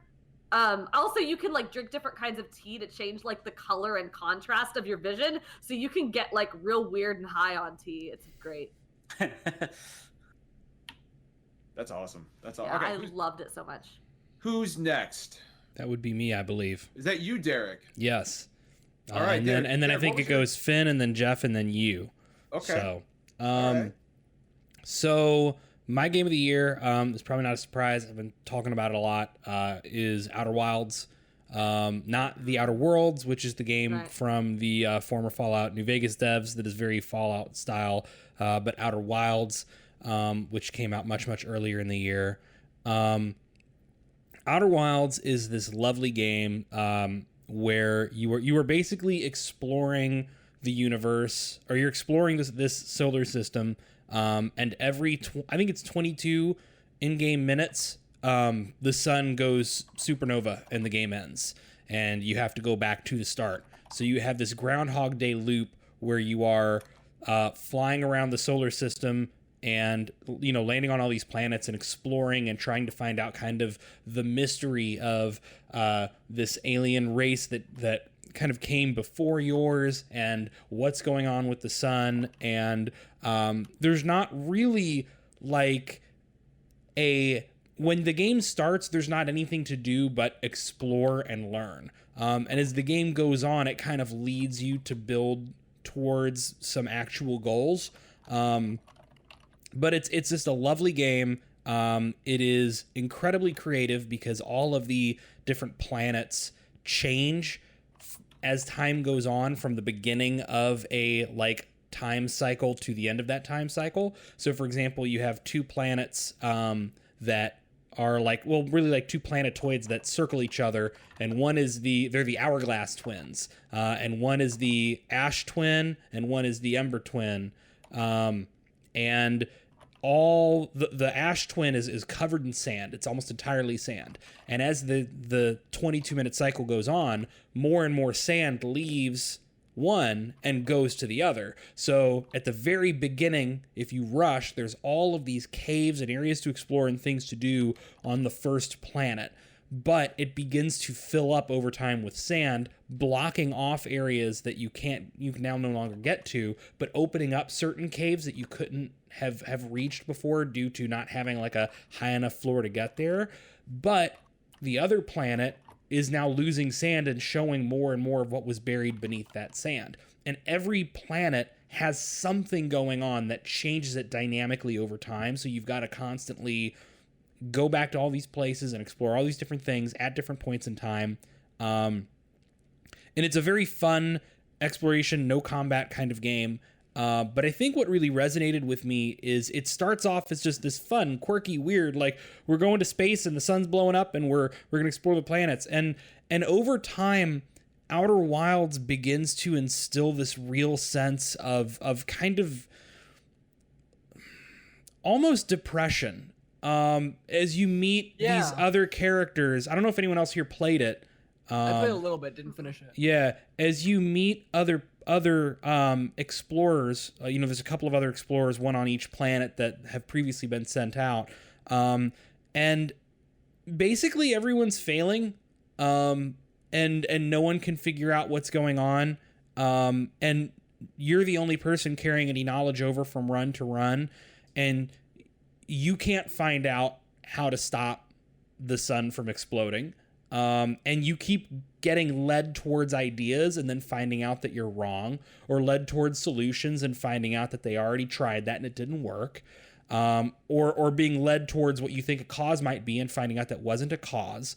And there's this very sort of feeling of helplessness and resignation. And you kind of push forward to keep discovering because there's still more to learn. It's kind of a beautiful, I don't know, like it resonates very much with me. To get political for a moment, You know, the world's kind of fucking burning. And I'm not sure if it's gonna be feasible for me to ever have a child. And I don't know how much of the world is gonna be here as I grow up and how much any of this is gonna matter. If the world is still here, I can't save for retirement. What am I gonna do? Will Social Security be there for me, or am I just gonna be a hungry old person dying in a ditch because I couldn't afford my mortgage payment? Like that feeling of like, oh, there's no solution and there's an inevitable end coming at some point, and there's nothing I can do about it, but I gotta keep going anyway. In a weird way, without really talking about that stuff at all, Outer Wilds, through this exploration of like the heat death of the universe and your drive to explore, really explores that kind of very millennial sense of helplessness. And by the end of it, it's devastating, it's beautiful, it's haunting, and I don't think I'll ever be able to forget it. The final run, basically once you've figured out like everything and you know what the one thing you've got to do is, that final time cycle is maybe one of the most impactful things I've done in a game this whole decade. So, Outer Wilds, please play it because it needs your love and your attention. And also, Derek, really quick, one thing from chat. Somebody wants to know what your favorite planet is. Oh, that's hard. There is a planet with a black hole in the very center, and as time goes on, bits of the crust begin falling into the black hole, so more and more of the hollow center is exposed, and there's areas that are really tricky to actually navigate to, both with your ship and on foot. Yes, Brittle Hollow. Or no, not Brittle Hollow. Bramblethorn's the one I'm thinking of. Yeah, Brittle Hollow. And it's just very good world design. I mean, all of them have really good world design, but I fucking love Brittle Hollow. But it's hard because there's only like 4 or 5 planets total, plus a couple other smaller locations, and each one has so much care and uniqueness put into it that I could name all these cool things that happen to me on each one, but like, you don't want to spoil the experiences because you've got to play the game and you've got to have it happen to you and you've got to go, holy shit, that was awesome, you know? Yeah, so. I think something lovely. I have not played Outer Wilds. I would like to. I don't know if I'll ever get to it. But something that has been lovely about the conversation surrounding it is, even though I've heard about the same 2 or 3 things kind of referenced by a lot of people talking about the game, but I can't wrap my head around it. Like, I don't feel spoiled. There's so little to talk about that won't spoil it, so we can't. We have to keep quiet or we'll spoil everything. Yeah, like I don't... And it demands to be experienced intrigued. fresh. I'm intrigued. It sounds wonderful. I want to try it, but I also don't think that I understand it, and that's good. I don't want to understand it going in. I like that. It's on Game Pass for people who want to try it. Is it only? It might only be on the I don't think it's on PC. It's on PC, but my understanding is it's not on Game Pass for PC. I got it through the Epic Games Store. I think it was Epic Games Store exclusive. I don't know if it's also gone to the Microsoft Store yet or not. But it's not on Steam. I know that. But I mean, buy it, play it. It's good. Or put it on the all-in-one Xbox Entertainment. Yeah. The Xbox family of systems, we like to call it, Zach. It did hit PS4 a couple months ago. I grabbed it then. I haven't played much of it, but bring it to Switch. That might be hard. That might be difficult. Yeah, that's what I've heard. Game. It chugs a little on PC. Finn, talk to me about your game of the year. If it's not Disco Elysium, what is it? Well, it's a game that I'm surprised I haven't heard yet, but I can't fault anybody not talking about it, unless Justin was about to. I am going for Control. Ooh, good pick. I talked about it a while ago. Yeah. Ben. Okay. You gotta remember that he's monitoring. Anyway, why did you love it? Tell us why you loved it anyway, Finn. I didn't get to play nearly as many video games this year as normal, and there was just something about this game that was one part like really intriguing storyline and everything, and one part just the best Jedi game that came out this year. everything about the combat I thought was just really well done, and considering that I also played Quantum Break, that was just a really nice thing to see. I like the open world design and the way the Metroid-esque exploration factored in with different abilities. I don't know, man. Control was there was a moment where you fought inside a refrigerator that I'll never really forget. I don't know. Yeah, it's fucked up, Reb. Without any Rep, context, did you not that's do just the side basic. stuff? Not yet, all no. side stuff. The Well- care that this game puts into its side quests is more than most games put into their actual game. Yay. Yeah, Cool. it's a good ass video game. I need to play this game soon. I've got it. It's on the to-do list. It has been waiting. I think it's coming up very soon for me though. I want to second Finn's point to say that it is the best Star Wars video game we got in 2019. All right, Jeff, what is your game of the year? Oh, I just wanted to throw out there, Zach. I pouring alcohol a minute ago. Listen, It was I'm beautiful. thirsty. Thirsty boy. That's not helping, Sorry. but No. All right. My Jeff, game of what the is your- year. Yeah, tell us, Jeff. I don't know if this is cheating. I don't think It's cheating. Reb's already set against There me. are no Halo cops 2. to arrest you. It's fine. Halo 2. The thing about my game of the year is it's a broad umbrella. It's got a few games in it. But I'll just get to it. My game of the year. This is not only my game of the year. This is now, and I reserve the right to change my mind. game in of the year's future, Windows so 98. don't quote me on this. Don't call me out if I change my mind. But right now, my game of the year of 2019 and my favorite game of all time is Final Fantasy 14. Yes. All of it, but especially Shadowbringers. Excellent choice. And so I need to explain this a little bit. I need to explain how good this game is. I'm not an MMO person. I've played a lot of MMOs, and the way I play MMOs is I play 15 hours. I get to like level 15 or 20, and then I check out. I get bored. That sounds about right, yeah. And I did that 3 times with Final Fantasy 14 over the years. I tried it when it came out in, was it 2013 when they relaunched it, 2.0? Something like that, yeah. I tried it again, and I just kind of get a little bit far, and then I try to go back to it years later. I'm like, I don't remember how to play this. Start over. And I don't know. I just last year was a tough year for me financially. I couldn't buy a lot of games, so I was like, you know what? I'll drop $15, and I'm just gonna play this game. I had nothing else going on. It was a lull in the summer. There was no really new releases, and I put 250 hours into this game between July and November.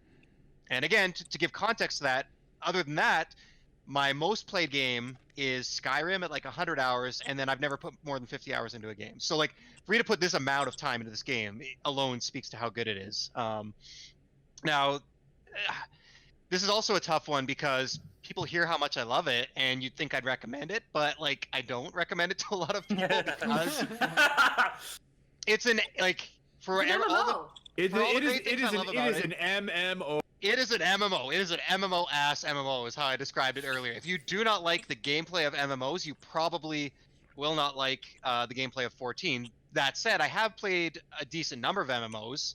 I've tried World of Warcraft, Star Wars Galaxies, Star Wars The Old Republic.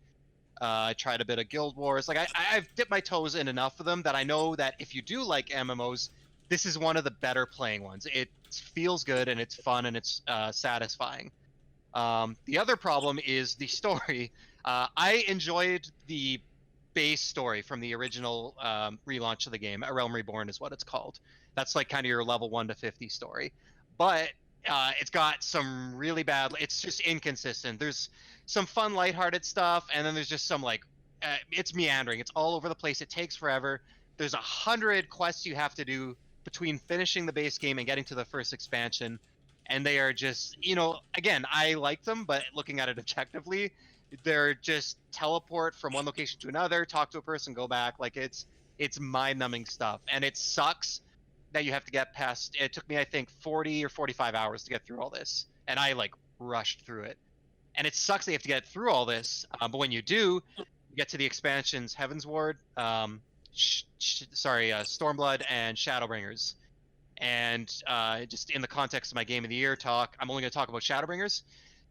Shadowbringers, in my opinion, now remember, I haven't played the Super Nintendo Final Fantasies. I'm a newer fan, and I've played 7, 8, 9, 10, just recently 12 and 15. So from the games I've played, Shadowbringers is the best Final Fantasy narrative. It's real good. It has amazing characters, it has amazing music, it has amazing locations. It's everything you want out of a Final Fantasy game. Final Fantasy VII was my favorite game of all time up until this game, and the villain of Shadowbringers, puts Sephiroth to shame. Yeah, Emmet Selk is a top 3 Final Fantasy villain. He doesn't play his full cards until near the end of the game, but when he does, it's so good. And I wish I could talk more about it without spoiling the game, but I would never want to do that for anyone. Yeah. Jeff, yeah. Jeff, just really quick for people, I don't know if you just said this or not. But if I or someone listening wanted to get into this day, how accessible is that game? Because it's... Yeah, so sorry to interrupt you. No. There's a few options. You can do a story skip, which will basically complete everything story related, like main story quests up till Shadowbringers. But I think along with that, you basically have to buy the level skip, which will give you a max level character. The problem with that is you don't learn. The game does a really good job of easing you into it and learning things along the way. And I haven't tried it, but I feel like it would be really hard. You could do it, but it would be a lot of effort to understand both the story and the mechanics starting from that point. I really do think you need to start from the beginning. So what I would say to people who are interested in it is they've said that they're going to go and create like a Redux rework of the base game, whether remove some filler, change some quests and stuff like that. So I would say I think it's a ways off, but if you're not in a rush, I think it's worth holding off, because I'd be really interested. I think that is gonna. They know that's a huge barrier, and I think it's gonna make it a lot easier for people to get into the game. So, hell of a comeback story for that game as well. Just absolutely, yeah, mm-hmm. absolutely. I mean, that game was dead in the water, and now it's the second biggest MMO in the world. And then the last thing I want to say is, even though I just said this is an MMO-ass MMO, in terms of gameplay it is, but I don't play multiplayer games very much, and I definitely don't want to play games with other people. I played this entire game from start to finish completely by myself. I didn't group up with a friend once. There's every few levels or so you have to do a main story quest dungeon. They've got a duty finder. Yes, depending on like what type of character you're playing, you might have to wait 20 or 30 minutes sometimes to get into a dungeon, but hey, that's what a Switch is for. You just chill and play your Switch while you're waiting to get grouped up with someone. But it's nice that it has that feature. The community, with the exception of like 1 or 2 people, was extremely nice, extremely helpful. I was willing to learn, and generally, in my experience, people were very eager to help and teach and mentor, and the game has a lot of systems that encourage that as well. So, it just plays like a good single-player Final Fantasy story-based game. So, if that's your concern, like that you're worried about playing by yourself, I would say don't. It's not a problem. You'll be fine.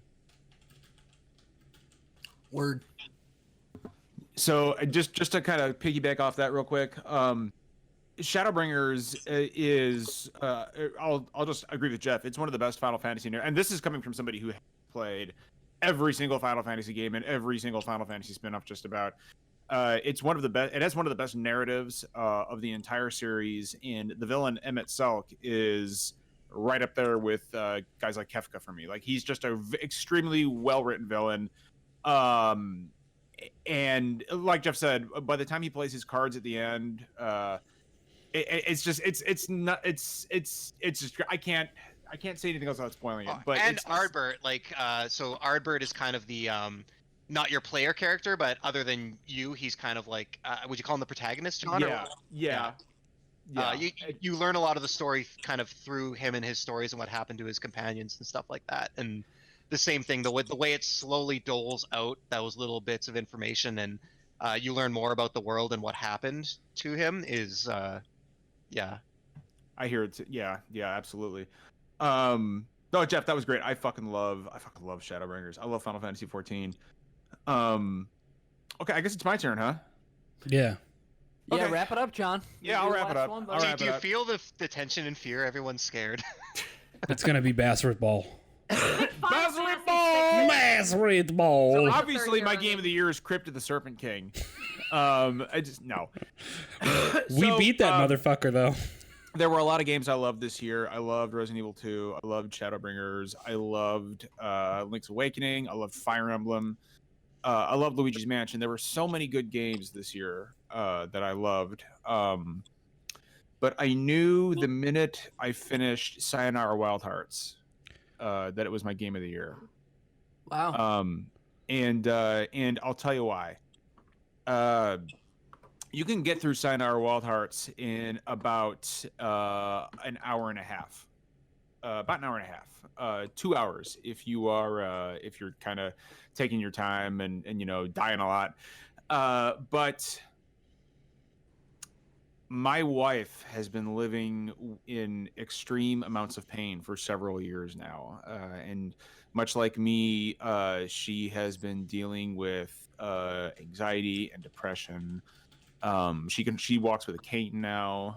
She's in a lot of pain, and I get the sense sometimes that she feels like she has lost a part of herself, or that she's not quite the person that she used to be. No matter how many times I try to tell her that I can still see the woman I married in her. But that, like, you know, that it coming from me, that's a pretty cold comfort, you know, because at the end of the day, you know, she feels the way she does. And when I finished Sayonara Wild Hearts, there was at the end, basically, and I pulled up the lines here. There's a you know, you're playing as the fool, and you know you're a woman and you're falling down through space. And then there are words that say, then the voices of the three divine arcana echoed from the beyond, and through the wind their words soared. From the shards of a broken heart, a real heroine has risen. You have restored the lost harmony of our world, and now you must go and find harmony in your own. Sayonara, Wild Heart. For years she fell through spirals of sadness and anger until she could not fall any deeper and fell right back into her groove. And then there's a woman just sitting in her room playing her guitar, and she's at peace with herself. And you know, that made me realize that that's what I want for my wife. You know, that's what I want for Vicky, because I love her more than anything else in this world, except for my son. And I just want her to find herself again. And it hurts. It sucks knowing that there's not a whole lot I can do to help her do that. It's something that she is going to have to do on her own. But that game, the ending of that game, especially once I saw what the ending was, and once I realized what the whole game actually was, it was just a woman trying to find herself again spiritually. It really resonated with me like a game has not done in years, and it's the reason that I will not play it again. Much like What Remains of Edith Finch, I feel like the impact of it would be greatly lessened on me if I played through it again. And so I want to carry those memories with me. I want to carry the feelings and the emotions that game put in my mind and my heart. And I don't want to lose that. I don't want to let go of that. So I'm not going to touch it again. I'm just going to appreciate what it meant to me. I'm going to appreciate what it made me want for my wife, and leave it at that. But that's my game of the year, Sayonara Wild Hearts. It's a really great pick, John. I think so. Yeah, I mean, it's a game I haven't finished it yet, but I'll revisit it. John, I just want to say I love listening to you talk about games because so often you have like a personal connection that you make to them, and I don't know, I just know like it. I really do like listening to it. I feel like when I talk about games, I'm like graphics good and shooting good, gun feels good. You know, I just love some of the insight you bring to them sometimes. So Oh, thanks, Philip. Yeah. John, I'm really glad you talked about this game because this is one that I really wanted to talk about, but it was just, and I thought you were going to talk about it, which is actually why. So I'm really glad you did, because I knew how much you connected with it, and the game meant a whole lot to me too. I really enjoyed. It's one that I would recommend to basically anyone. And you can finish it in an hour and a half. I mean, yeah, it's an hour and a half. Yeah. It's fun. It's uplifting. It's a real good time. I mean, I guess that's how I wanted to ask John too. Like, obviously, it resonated with you personally, but one, John, I want to know what your relationship is to that genre of. I would not peg you as a fan of that genre, but also, and I feel this is the biggest curveball, and I mean, it's really is Queen Latifah actually like felt like it was like a genuinely good add to that game. Yeah, no, Like, so like, yeah, it's weird. So the game is basically like, and the reason I think that Queen Latifah feels like such a natural fit is because the game is basically an hour and a half long music video, right? Mm-hmm. Like that's what it is. It's like a playable album. Exactly, right? it's a playable. That's a great way to put it. And so that's why I feel that the inclusion of Queen Latifah and like her involvement in the game is minimal. Like there's not she's the narrator, but there's not a whole lot of narration in the game. You know, I feel like the game really lets its visuals and its message speak for itself. This usually is not my kind of game, Zach. You're absolutely right about that. But when I saw it was you and Maddie actually checking it out last year at PAX, or was it was last year at PAX East? Justin played a lot of Justin it was too, the yeah, main East. pusher. That I was think. Justin. Yeah, okay. Yeah, that was a game I had heard of before, and I played it at PAX East and was absolutely blown away by it. It was the game I awarded my best of PAX last year too. And I was excited for it all year, and I absolutely loved it. I think if I had to say what my number 3 was, I think it was. It's just a fucking fantastic game. Like I'll never play it again for the reasons I stated, but that's okay. You know, like, and I'm somebody who can play. You guys know I can play the games I love like over and over and over and not get. How many times did you play RE2? I just finished like my 7th playthrough of it. so yeah, like games I love are like therapy to me. You know, it's like, oh, okay, I need to play something I love. But Sayonara Wild Hearts is a little different. Like I loved it, but you know, it's not something that I like once was enough. Like I don't want to lessen the impact of it. That's by how I doing it felt again. about Florence, honestly. Really? Yeah, that's Yeah. another good one. I mean, I think part of it was because that one hit me in a very. I played that this year, didn't I? That one hit me in a very, very personal way. But also, yeah, like it was emotional and good, and I walked out of that feeling catharsis. And I don't want to play it again. The music's great. I got it on a record, but yeah, I don't think I could play it again. Well, that's our game of the year show, and wow, A lot of diversity in those picks, honestly. Yeah, no, Lovely. I'm actually really impressed with the range of everybody's choices. That was really cool to see, and I'm so glad Jeff gave Final Fantasy XIV some love because it's good. I'm actually going to be on it after this, Jeff, if you're around. You're staying awake, you monster. Why would anyone not go to bed? I don't want to go to bed. Can we finally talk about Halo 2? Yeah, sure. Yeah. let's What do you No. want to say about Halo 2? Listen, Zach's- I Here's just the wanna say problem. to I don't everyone, want Zach- him to say anything about Halo 2. I thought Beaver Creek is one of the best small-scale multiplayer maps for split screen of all time. I It's a can- good I can map. mute him. Beaver Creek I fucking can mute rules. him I'm right sure now. it is. This is just such a weird tangent. Why did this come up? Why has I it don't been know. very I don't quiet? know. I like. Listen. I can What do it. happened? I can mute him right now. Still got a little bit of the hoarseness in my We're all throat. clearly a little bit tired. Zach might be Yeah. a little bit drunk. I think this very. is only number 3. I think Zach is just delirious. Zach is really into Halo 2 talk. I just They wanna yeah, they really yeah. So I'll tell you what. Why don't we just go and stay here? Halo cast. He can do his thing with Zach. By the way, what is that hat you're wearing? By the way, what's the? It's called a baseball cap, John. No, I know what the They're fuck it is, Derek. headphones. What's the branding? John doesn't know what non-beanie hats are. What's the branding, you assholes? It is made out of No, the like branding, classic Zach. baseball fab. It's a classic baseball like wool. Zach, is it a material. Game Fuel hat? It is not a Game Fuel hat. I got it Are at you a all drunk?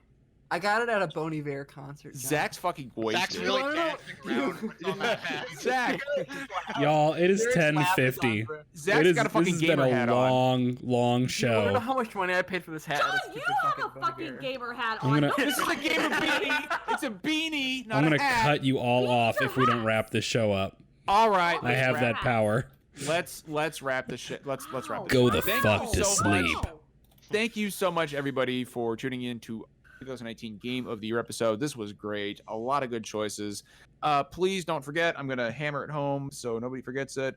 PAX East is coming up. Not only are we doing our panel there, the first ever SDGC panel, but we are also going to be doing a meetup because I know that we have a bunch of people who watch and listen to us who will be there.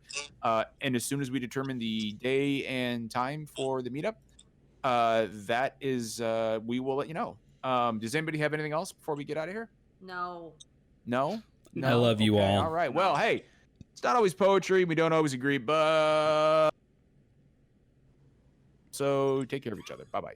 I love that he Cut out cut Tim. I out. love that Cut cutout. out. Did I cut out? But It's okay. We love you all. Bye. Bye.